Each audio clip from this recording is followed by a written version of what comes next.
Right now on the National Weather Desk, floodwaters are finally starting to recede as attention turns to cleanup following this week's heavy rain. A landslide shuts down train traffic along a busy stretch of Pacific Coast tracks. As icebreakers work to keep rivers flowing, we'll explain why ice jams can be so destructive. With fog shrouding parts of the country for a second straight day, we'll explain what's behind this thick blanket. Plus, everything you ever wanted to know about both pancake ice and hair ice. From our nation's capital, this is the National Weather Desk. Good morning and welcome to the National Weather Desk. I'm meteorologist Matt Ritter. The rain has finally stopped falling in Texas. That's good news because the region could use some time to dry out. The Houston area was particularly hard hit. The high water submerged many cars. Here you can see the water coming up to the doors. At least 5 people had to be rescued from their vehicles in Harris County. There are no reports of any serious injuries. Flooding was also a concern a little farther north in Conroe. Devon Roming has that part of the story. Streets sit impassable tonight with backyards turned into swamplands. It's a scene that's left many on edge. Coming across our property here. Neighbors like Evelyn, who's lived in Conroe's McCade Estates for more than 2 decades, is no stranger to this dangerous flooding. We're still recovering from Harvey, for one thing. During Harvey, we got 3 feet in the house. Tonight, the San Jacinto River Authority working to release water from the Lake Conroe Dam. If they will just maintain what they're releasing now and not increase anymore, then we're pretty confident we'll be all right. As residents worry, it won't just be the roads impacted overnight. It takes its toll on the wildlife when it comes through like this, too. It was also a wet week for parts of the Mid-Ohio Valley, and more rain is expected over the weekend. Bob Aaron is in Pomeroy, Ohio, with more. The Ohio River disappeared into fog along the Meigs County, Ohio, and Jackson County, West Virginia line, and between Point Pleasant and Gallipolis. Rains that fell in the Mid-Ohio Valley pushed some of the smaller creeks and streams that feed it out of their banks and sent up flood warnings in Athens, Lawrence, Gallia, Meigs, and Washington counties in Ohio, and across the river in Mason and Wood counties in West Virginia. Those warnings are expected to continue until Friday morning. The rains picked up Thursday night enough to cause several road closures from creeks and streams in flood-prone areas. Most flood deaths happen when vehicles try to get through flooded roadways. The weekend will see some concern shifting from flash flooding, small creek and stream flooding, to larger streams and rivers, which can also cause some backwater flooding on those smaller creeks, even if the big rivers don't hit flood stage. Amtrak service between Orange County and San Diego is suspended again today after a landslide sent debris falling on the tracks. The landslide happened Wednesday in San Clemente. Passengers were stranded for hours. Landslides in the area in the past few years have caused the rail line to be closed intermittently. The Orange County supervisor blames decades of climate change. This morning, it's not clear when the tracks will reopen. A Massachusetts dog is back home this morning after a scare earlier this week. Rupert the Golden Doodle fell through a patch of ice in the frigid Fore River in the Braintree area on Wednesday. The rescue crew found Rupert holding onto a piece of ice with his front paws. A firefighter donned a wetsuit, went into the water, and brought Rupert to shore. Other than being cold and wet, we are told the dog is in good shape. Icy rivers aren't just a problem for pets and humans, they also slow critical river traffic, and they create river flooding. That's why icebreakers are so important this time of year. Meteorologist Paul Poteet posted this video of the Wabash River in Indiana on his Facebook page. Boats like this that specialize in breaking up ice help keep the water flowing even in sub-freezing conditions. If they don't, it can lead to problems for people living nearby. Meteorologist Dante Ricci explains how an ice jam can lead to a much larger disaster. You must be aware if you live near a river, creek, or stream during this time of the year. Very cold conditions outside allowed some of that water to freeze into ice, in some cases completely frozen river water. Recent thawing has occurred from warmer temperatures the past couple of days and allowed some of the ice to melt. However, not all of it can melt. it actually breaks into tiny chunks as it pushes itself down the river, flowing with the river water. Unfortunately, though, there are some narrowing areas of the river where the ice can actually collide, and it has trouble getting through that little narrow zone, blocking the flow of water and increasing the water pressure. That can allow the river or stream to quickly rise, overflowing its banks and leading to dangerous flash flooding right in your neighborhood. This flash flooding is the result of what we call an ice jam, a blockage of the water flow due to collision of large frozen chunks of ice within that river, creek, or stream, leading to quick flash flooding with little to no warning. I'm meteorologist Dante Ricky. Dense fog advisories were posted this morning from North Dakota to New Orleans. It's the second straight day fog is a big weather issue. That's understandable since a warm front moved in over colder water and snow is still on the ground in some spots. Our tour starts in Washington, D.C., where the fog shrouded many of the monuments on the National Mall. Reagan National Airport, which sits on the banks of the Potomac River, also faced foggy conditions. Conditions are expected to be much better later today. In Chattanooga, Tennessee, an eerie low-level fog covered the Tennessee River and many nearby buildings. Even herons on the riverbank stretched their necks to get a better view. And here's a time-lapse of the fog rolling through Quincy, Illinois yesterday morning. The region is part of this morning's dense fog advisory until 10 a.m. local time. Now, hurricane season will look a little different this year. The National Hurricane Center is changing the map that shows the storm's potential path. By now, you should be familiar with the cone of uncertainty. It shows the area in which the eye of a tropical storm or hurricane is likely to follow.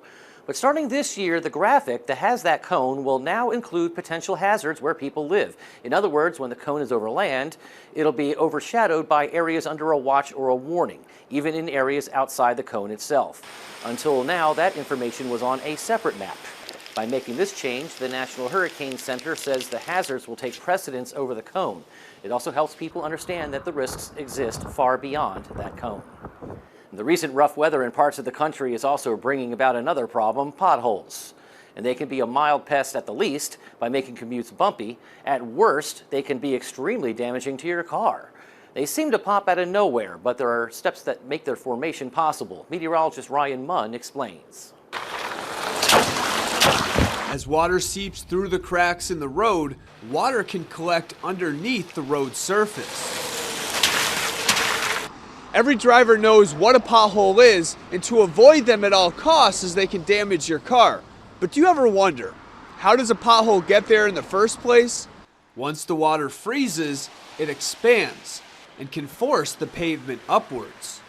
As cars drive by, it will add stress to the weakened pavement, and once the water dries up, it can leave a hole underneath the road surface. And lastly, the weight of the passing vehicle can cause the road surface to collapse, creating a pothole. We spoke to an expert about the typical things that may go wrong with your vehicle should you hit a pothole. A lot of times we get tires that are ruined or wheels that are bent or chipped or cracked. Suspension damage like shocks or struts blowing out, bad ball joints, sometimes they even snap off, shear off completely depending on how bad the pothole is. I've had quite a few come in on wreckers. The first full moon of the new year was visible last night, and some people celebrated in unique ways.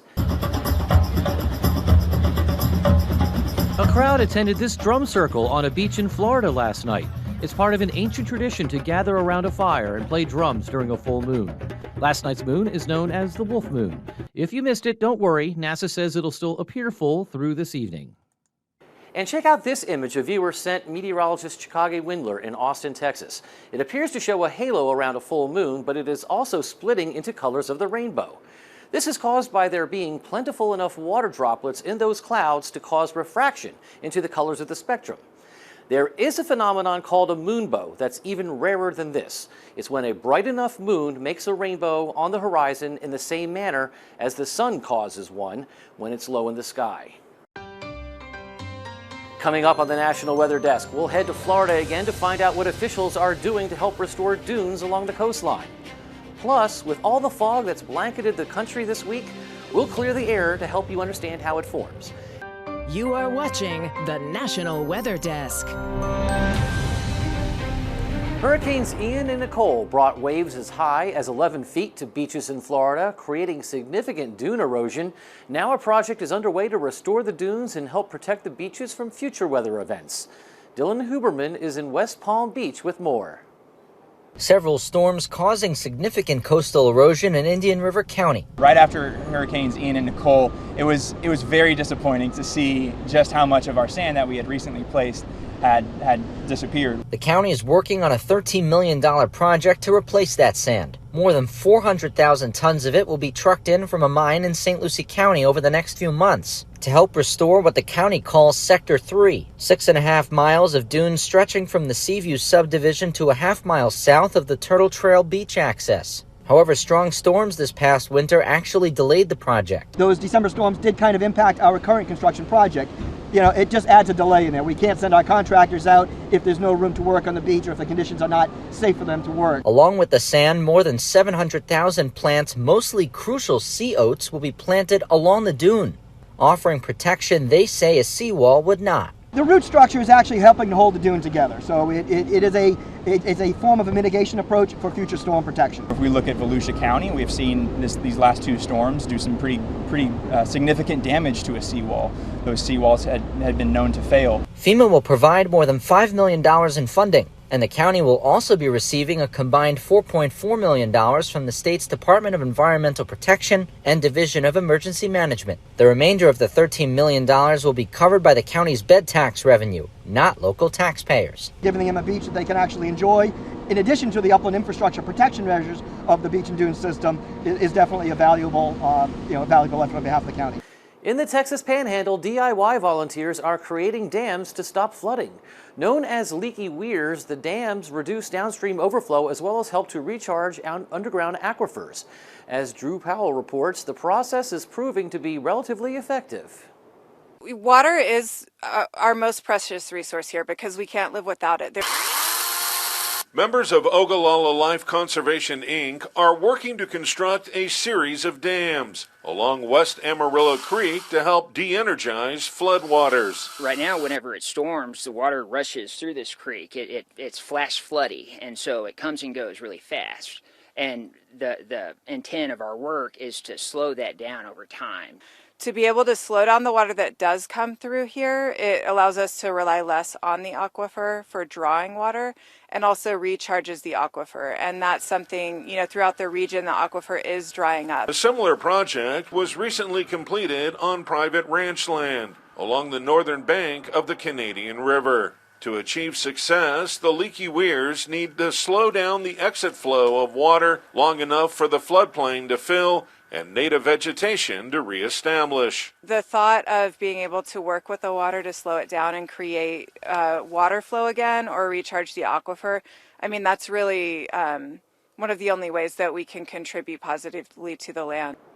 As we showed you earlier, fog was a major issue in several parts of the country yesterday. But not all fog is created the same way. Green Bay meteorologist Phil DeCastro looks at two of the most common types of fog. Fog is basically just a cloud that forms on the ground. Then, as with any cloud, it forms when air becomes saturated. And usually this happens through some kind of cooling process. But it's that cooling process that can vary. The first type of fog that we're going to look at is what we usually see in late spring into summer and most of fall. It's called radiation fog. It's called that because it's triggered by radiative cooling. On clear and calm nights, heat energy escapes the surface very, very quickly and efficiently. That allows the air near the ground to cool much faster than the air around it. Eventually, it cools so much that it reaches its saturation point and that fog starts to form. Now, the other main type of fog that we see around here, and usually during our cold months, is called advection fog. That's what we're dealing with right now. For this, you need cold ground, oftentimes ground that's covered in snow or freshly melted snow.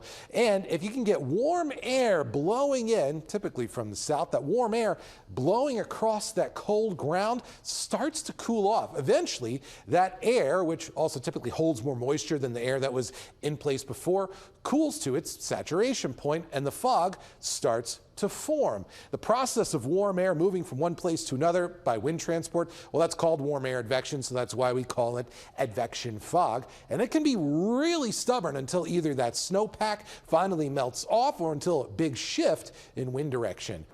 It is perhaps the most dreaded of all winter precipitation. Freezing rain can immediately turn any road or walkway into a sheet of ice. Theron Zahn explains how it develops. Freezing rain seen on this radar image in parts of central Oregon and Washington is one of the most dreaded weather phenomenons. It happens when a warm front overruns some cold air at the surface. That rain falls through that super cooled air, causing that rain to freeze on just about any surface, roads, houses, trees. Unlike rain or snow, freezing rain is pretty much impossible to drive in. Many wrecks, very dangerous. It's recommended you don't try to travel at all when you see pink like this on the radar. Now, of course, there is plenty of beauty in winter, too. This is called pancake ice. It's found in large, cold bodies of water like an ocean or a large lake. Montana meteorologist Mitchell Coombs explains how it forms. You may never have seen pancake ice before, so try to imagine it with me. A large, cold body of water, be it the ocean or a large lake, covered in dozens of frozen circular discs with raised edges. They may look more like lily pads or even a deep dish pizza to you. So to give you a visualization of what these look like, take a look at this photo sent in by Brent Dory of pancake ice on Flathead Lake near the Big Fork area. They certainly are a unique sight, but how do these formations get their shape? Pancake ice formation is dependent on very specific conditions. Temperatures must be just below freezing from about 26 to 32 degrees in areas with very little to no wave action. While you can see semblances of pancake ice in rivers, the increased motion of the river generally prevents it from forming. This is why larger lakes such as Georgetown and Flathead Lake are perfect examples of locations to see them. To continue the explanation of pancake ice development, let's shift into an aerial view. Pancake ice begins as a thin layer of slush and ice on the water surface that then freezes solid. You now have a large sheet of ice that is slowly broken up by small waves and other water movements such as currents just below the water's surface. Now this will generally crack that ice into large geometric shapes, and for this example we're going to look at those as squares. Over time, these larger ice chunks rub up against one another, creating those raised-edged circular discs that make the pancake ice. Pancake ice is fleeting. Surface winds in combination with a lake circulation can help to move these formations out very quickly. Additionally, lake and air temperatures will determine how long they last. You are watching the National Weather Desk. Here's something for your super cool weather files, pun intended. If you don't know about hair ice, you're about to learn. With this explanation from meteorologist Kristen Clark. Conditions and location need to be just right in order for hair ice to form, hence the scarcity of sightings. Hair ice forms in rotting wood when the air is moist and below freezing, and it's generally found between 45 and 55 degrees north latitude, making the Pacific Northwest a prime spot for hair ice. More recently, in 2015, scientists determined that a certain fungus needed to be present in the wood in order for hair ice to form. On cold nights, ice first forms on the surface of the wood, trapping a thin layer of liquid between the ice and the pores of the wood. As new ice forms, it pushes the older ice upward, creating long, hair-like strands of ice. The fungus prevents the thin hairs from clumping together, allowing hair ice to keep its beautiful shape for several hours. And we'd love to share your weather content on the air. You can find us on all your favorite social media platforms, including Facebook, Instagram, TikTok, and YouTube. Just search the National Weather Desk. We'll be right back.